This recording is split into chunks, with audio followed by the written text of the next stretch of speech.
Hello, this is Miss Andrea. Last week, I talked about a concept called historicism, which is also pretty much the same as a concept called new historicism.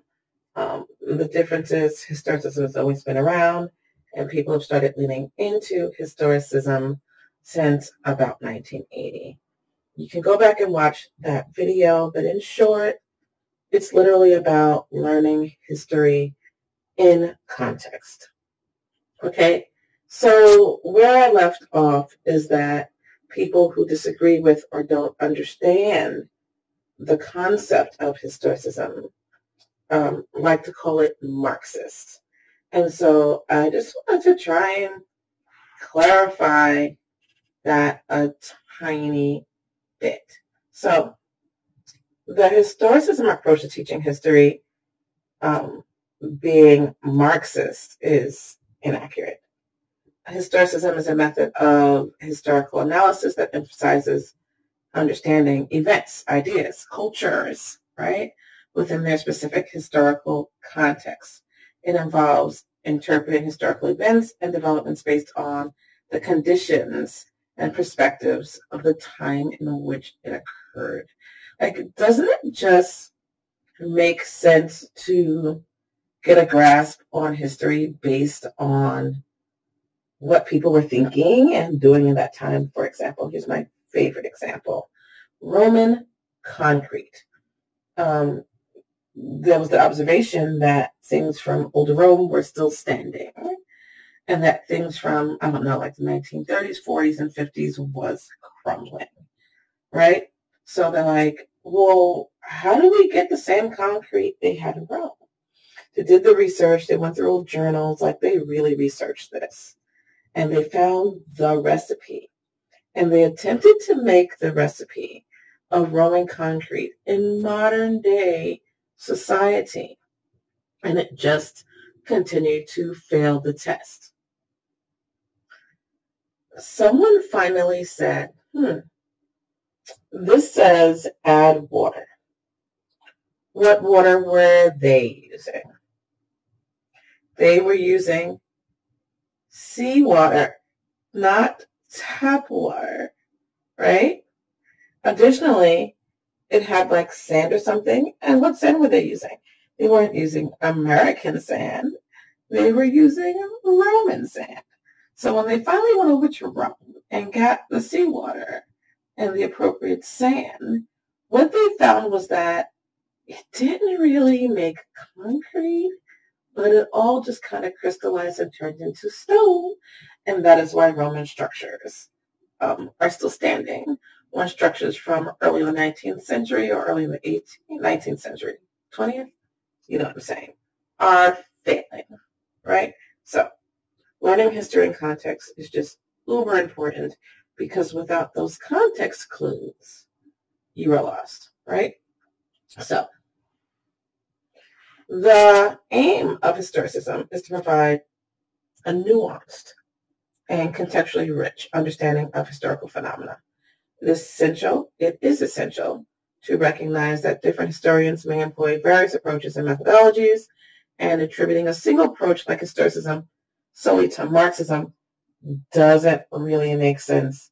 It's kind of like some people who practice historicism might be Marxists, but that doesn't make all people who study historicism Marxists. Does that make sense? Did I say that right? You know what I mean. So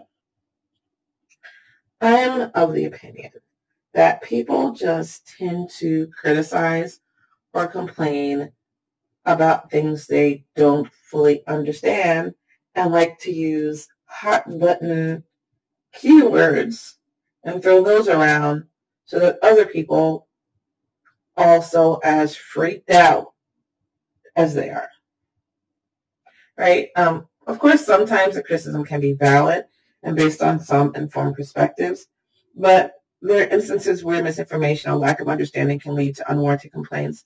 And even when like people in power understand the concept, if they don't like it, they'll use words to scare the common man into also not liking it.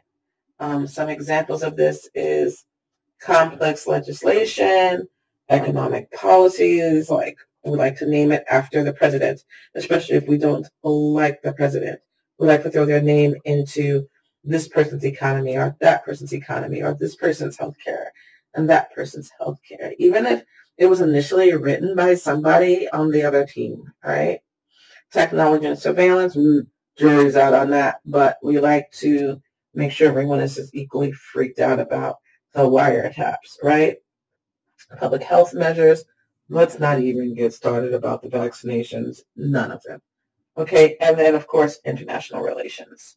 So my biggest pet peeve, or my biggest, I don't know, it's like kind of a pet peeve, and it's kind of a source of being humored by it all.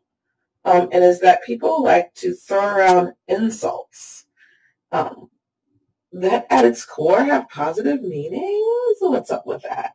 Like, what's up with that? Like, why is being woke bad?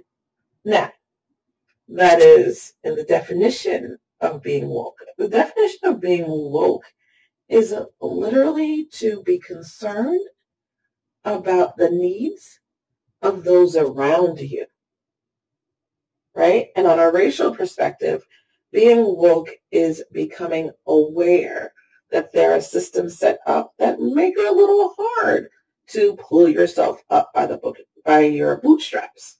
So being woke literally means being aware.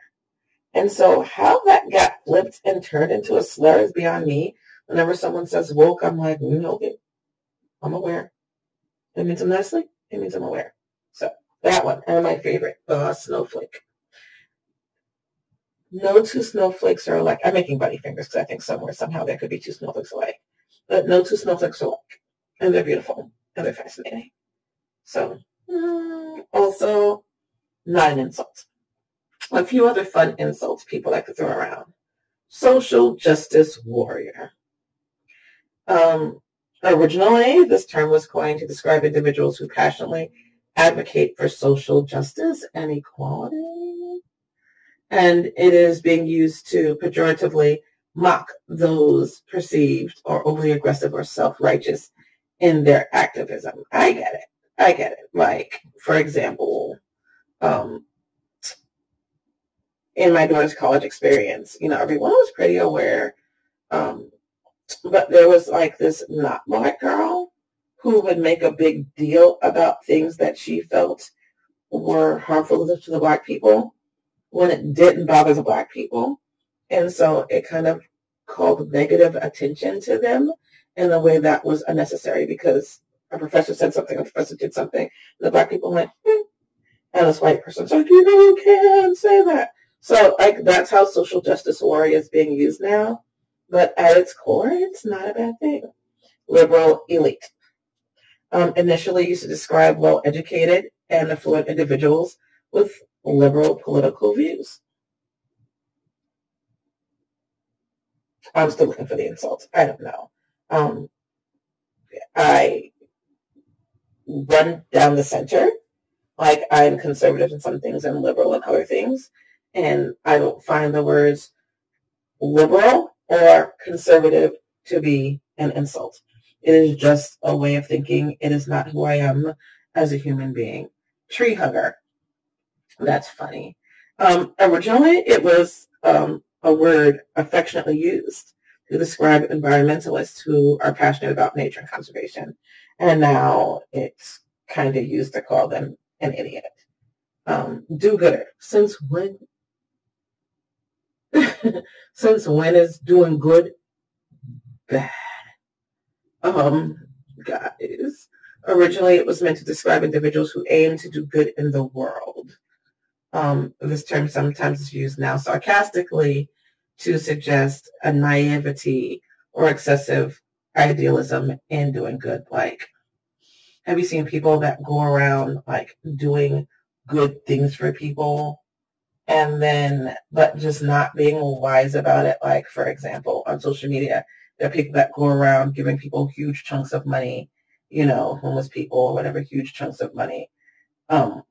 Which what they could be doing with that money is giving a lot of people a meal.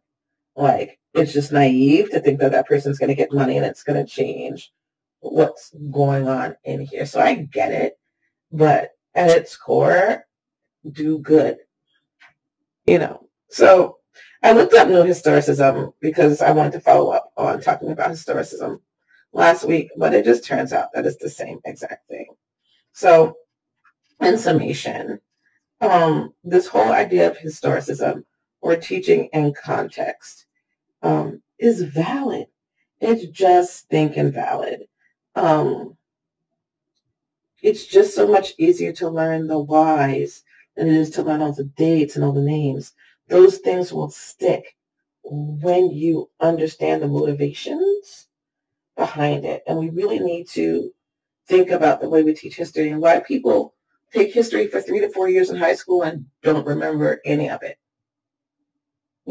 So we need to do better. And as people who home educate, me running a homeschool program, having homeschooled my kids, and most of my followers are homeschoolers, I hope you understand that these buzzwords are nothing to be afraid of. Just teach your child in a way that makes sense and that answers their questions. Okay? Until next time.